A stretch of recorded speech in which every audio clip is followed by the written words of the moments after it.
This may be something that you've never really considered before, at least you've never really thought that much about, but in my humble opinion and experience, the family vacation is almost always better in concept than it is in execution. I mean, if you think about the family vacation, you spend months figuring out how you're going to get away for this time period and how you're going to go somewhere really fun, and you and your family are just going to have a great time together. And it's going to be amazing. It's going to be a wonderful experience for you and your family.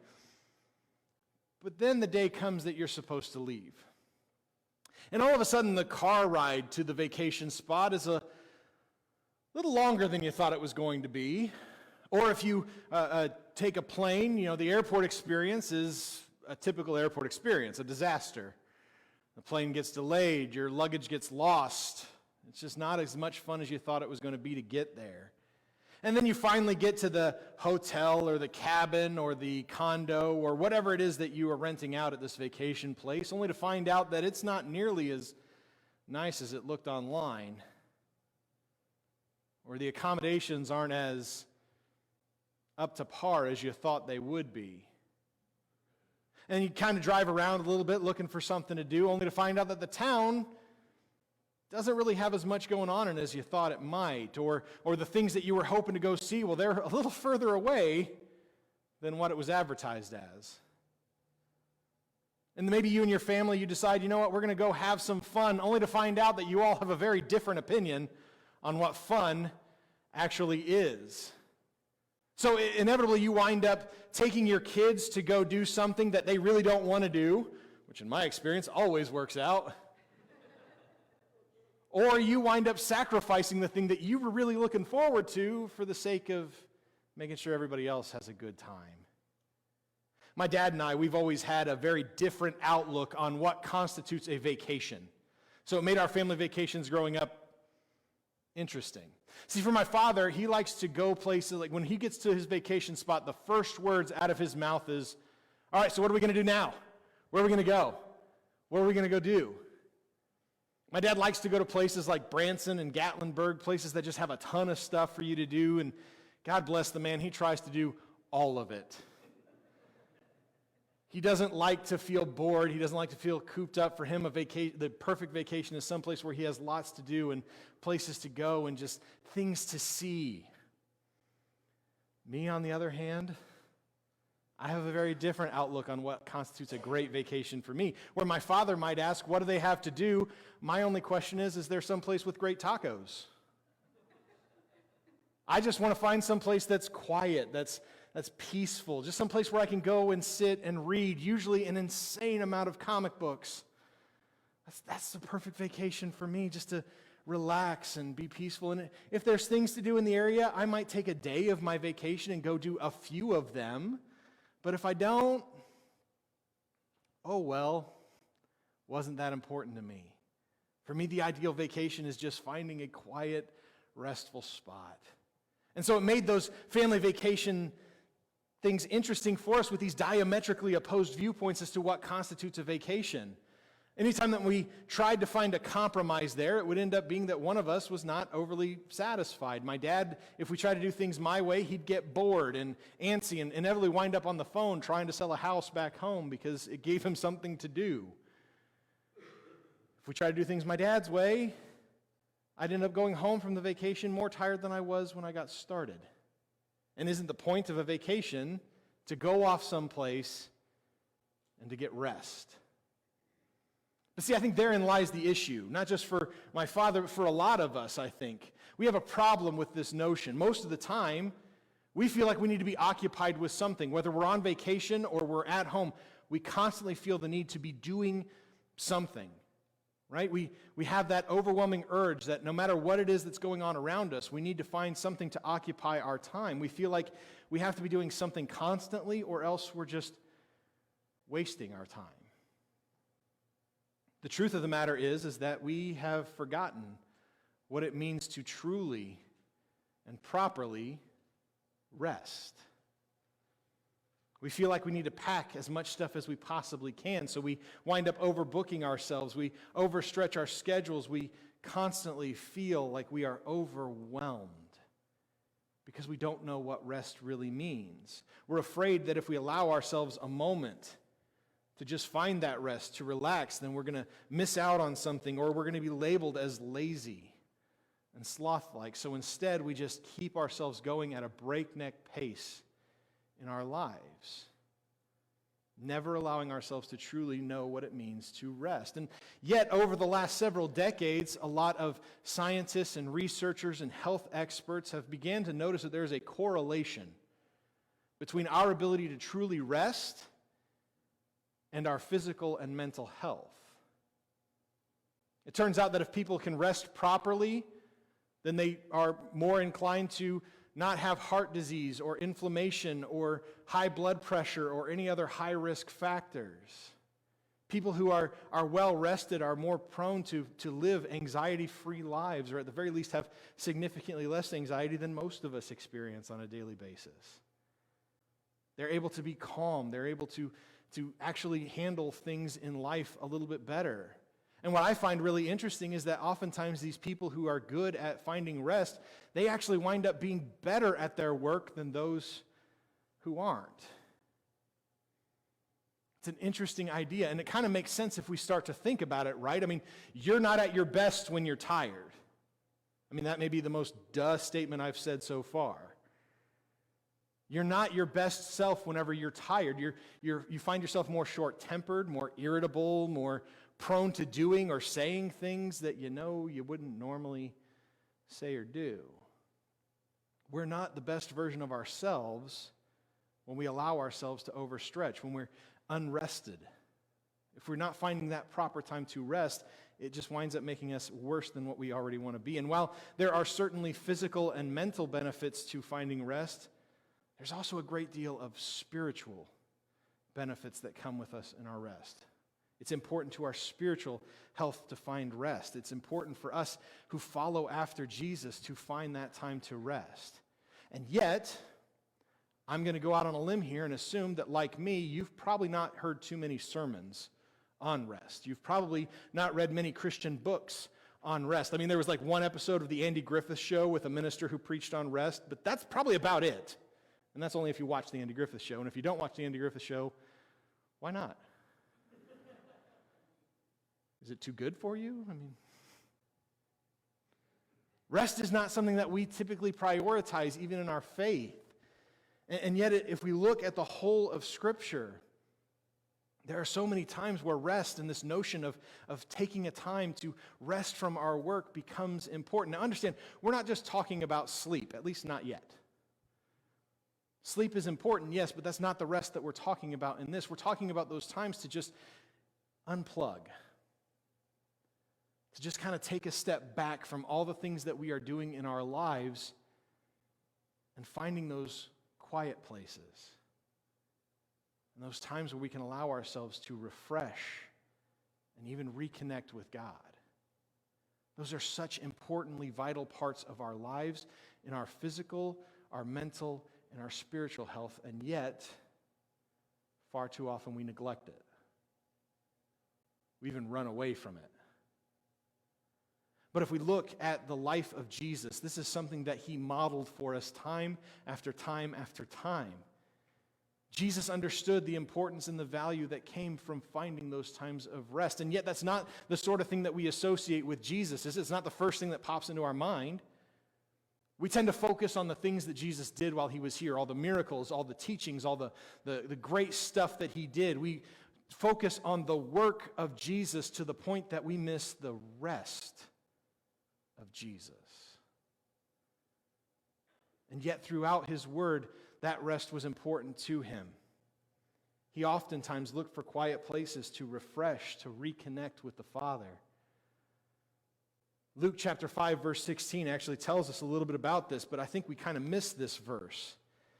It says, "Yet he often withdrew to deserted places and prayed."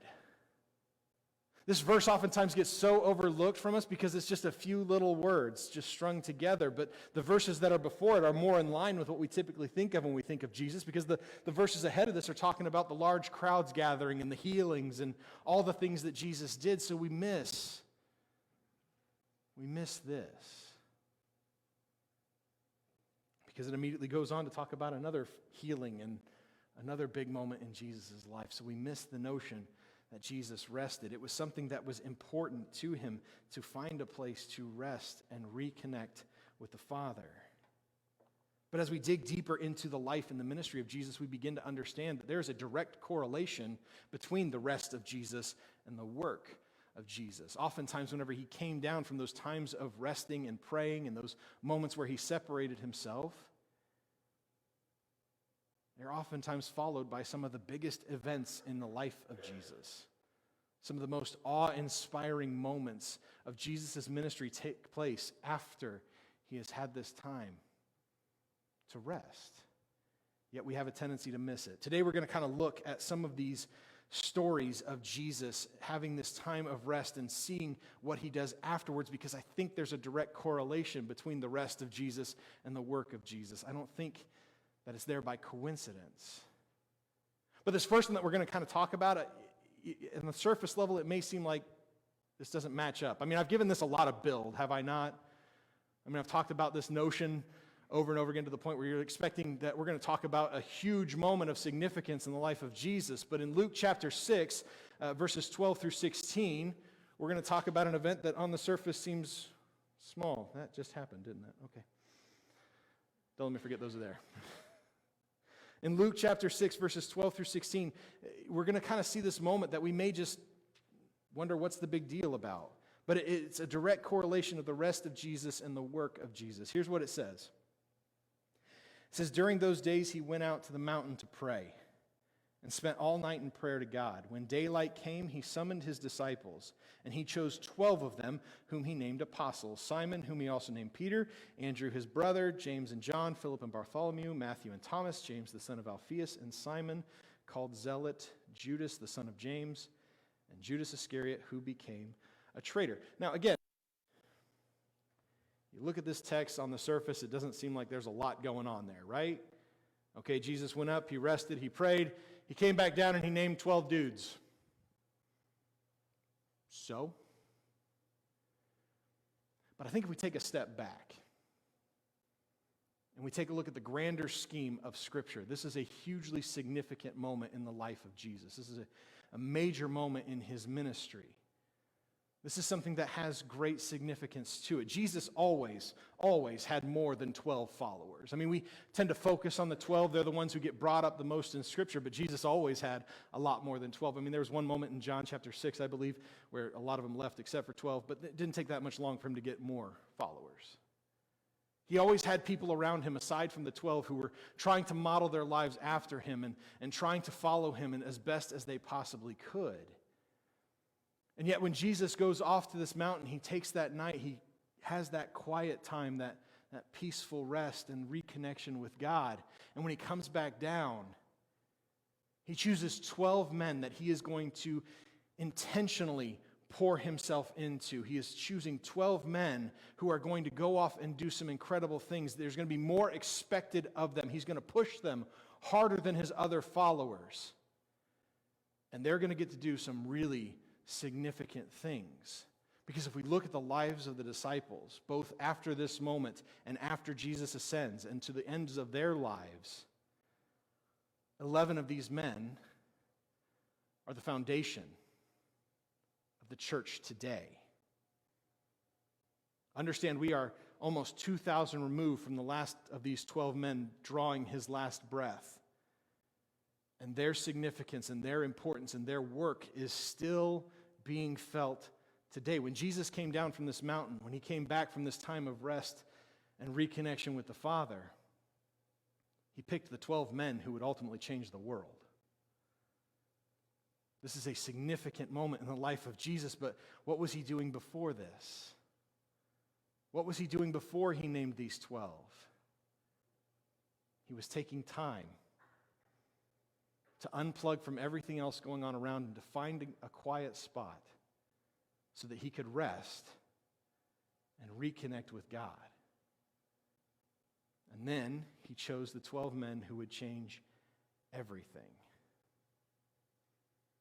It's not the only place that we see this sort of behavior from Jesus. A few chapters later in Luke chapter 9, verses 28 through 43, Jesus heads up the mountain again, but this time he brings along a couple of his friends. He brings along a couple of his disciples with him. Now here's the thing, we're not going to go into great detail onto this particular story because it's something that we've talked about already a couple of times this year. This is the Transfiguration, the moment where the disciples witnessed Jesus seemingly change appearance and having a conversation with Moses and Elijah. And I can hear your thoughts already. You're thinking, how could we possibly consider this restful? Right? I mean, Jesus transforms and talks to two guys who've been dead for centuries. How is that constituted as rest? But I want to point out something. See, verse 32 kind of has this little bit of detail that we need to kind of look at here. It says that Peter and those with him were in a deep sleep. I don't know about you. I know for myself. I can't fall asleep in any place that's anything other than quiet and restful. I'm just not capable of doing that. I might get a light sleep on an airplane or on a bus or something like that, but to get that deep, heavy sleep, that REM sleep that the disciples were experiencing here, I need it to be peaceful. I need it to be quiet. So before the moment of the Transfiguration, this was very much a restful location for Jesus and his disciples to be on. Jesus took this time on this mountaintop to find rest and reconnect with God, and he even got to catch up with a couple of old buddies. He spent this time to disconnect away from the work, understanding that the work would be there when he got done. He knew his work would wait on him, that even though he was taking a moment to rest, the work would still be there. Because when we pick it up, when it comes back down the mountain, we see him doing something incredible. We'll pick up the story in verse 37. It says, the next day, when they came down from the mountain, a large crowd met him. Just then a man from the crowd cried out, "Teacher, I beg you, look at my son because he is my only child. A spirit seizes him. Suddenly he shrieks and throws him into convulsions until he foams at the mouth, severely bruising him. It scarcely ever leaves him. I begged your disciples to drive it out, but they couldn't." And Jesus replied, "You unbelieving and perverse generation, how long will I be with you? How long will I put up with you? Bring your son here." As the boy was still approaching, the demon knocked him down and threw him into severe convulsions, but Jesus rebuked the unclean spirit, healed the boy, and gave him back to his father. And they were all astonished at the greatness of God. It's a tremendous story of Jesus being able to take out this demon that had been in this small child for years. But it only took place after he had had this chance to rest and reconnect with God. It's when he comes back down from the mountain after having that time, Jesus understood that just because he rested didn't mean that the work would go on without him. He knew the work would still be there for him, that it was okay to call time out and take this time to rest and have that refreshing reconnection with God. The work would still be there for him. Finally, and probably most importantly, Jesus needed to take a little time to get away and rest and reconnect with God before the single most important moment of his life, and subsequently, our lives. See, we know before the cross that Jesus went and prayed. Like, we all know that part of the story. We know that that's a significant part of it, that the night that he was betrayed, he was out praying with his disciples. But what we oftentimes miss is we don't think much about the location in which Jesus is praying. Jesus could have prayed anywhere. In that day and age, it was actually pretty common for rabbis and teachers to go and pray in public places, to not worry about who was around them, but to spend time in prayer. And yet Jesus chose the night before his most important moment to go quietly into a garden. I mean, sure, we could probably say that he probably didn't rest very well in this location. I mean, if you had what was coming up for Jesus coming up for you, you're probably not going to rest all that well. But he went out to this quiet garden to have one last opportunity to refresh himself, to reconnect himself to the Father. He spent that night praying for a lot of different things, praying for his disciples that were with him, praying for those who would come to follow him after this event. So if you really stop to think about it, Jesus prayed for us. It's a humbling thing to consider that the night before the cross, Jesus prayed for you.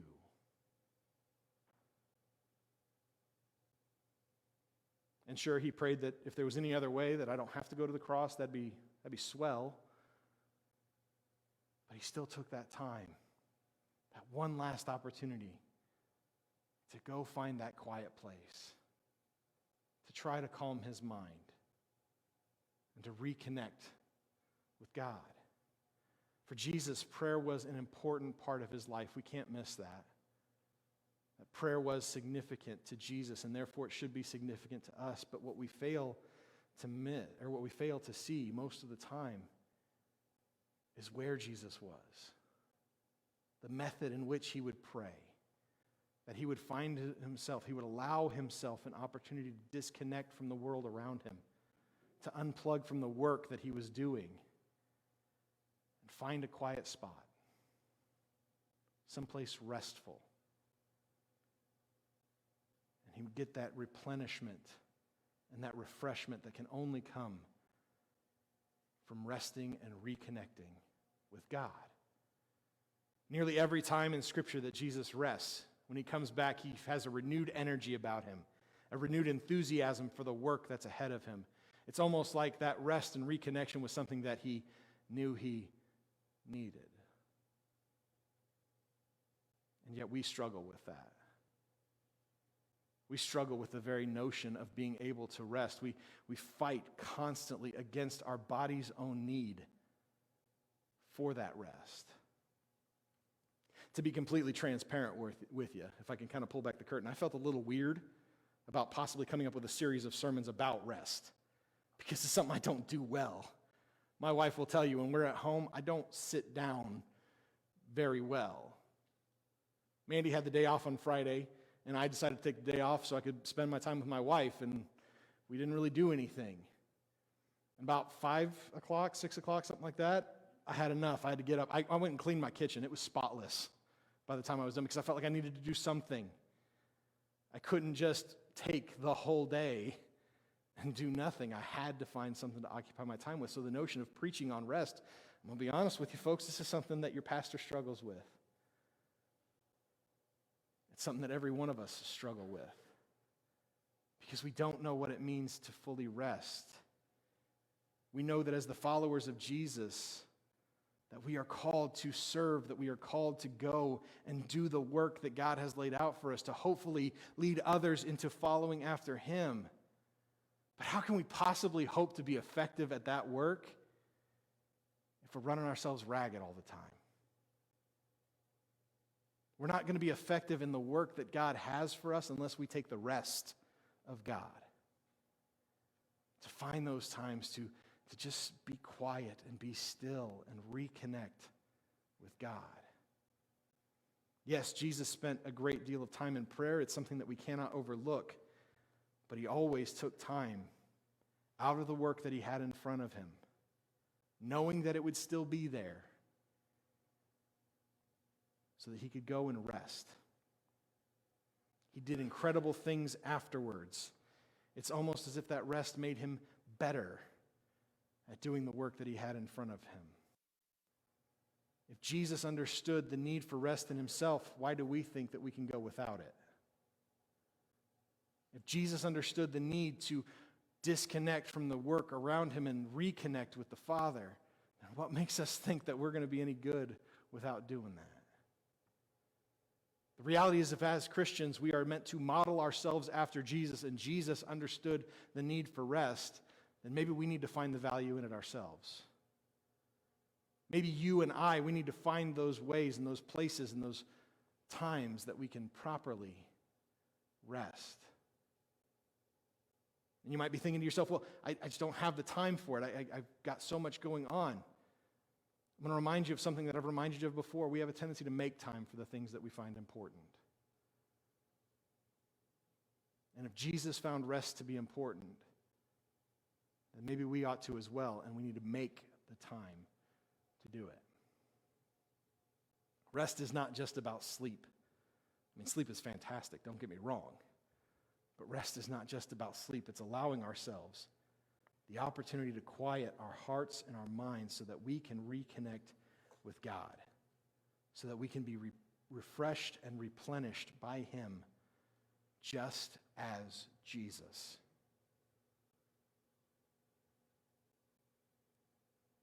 Rest is clearly something that was important to Him, and therefore it should be important to us. Once we find that opportunity, once we take that time to rest, I'll bet dollars to donuts that you're going to find yourself more enthusiastic about the work ahead of you. To be sure, there is work ahead of us. If you are still drawing air in and out of your lungs, God still has work for you. We can't use rest as an excuse to not do the work, because heaven knows we don't need any more excuses. We have work to do. But in the midst of that work, it's also important for us to find those times of rest. So I want to challenge you this morning.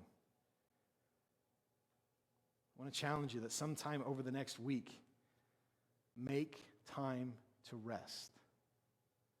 For you, maybe it's as simple as just finding a quiet corner of the house where there's nothing else around you and just taking that time to open up the Word of God. Just quietly read. Or it's going to start to warm up for the next couple of days. Maybe for you, you need to go take a walk around the neighborhood and just pray. To talk to God about what's going on in your life, about all the things that are coming up.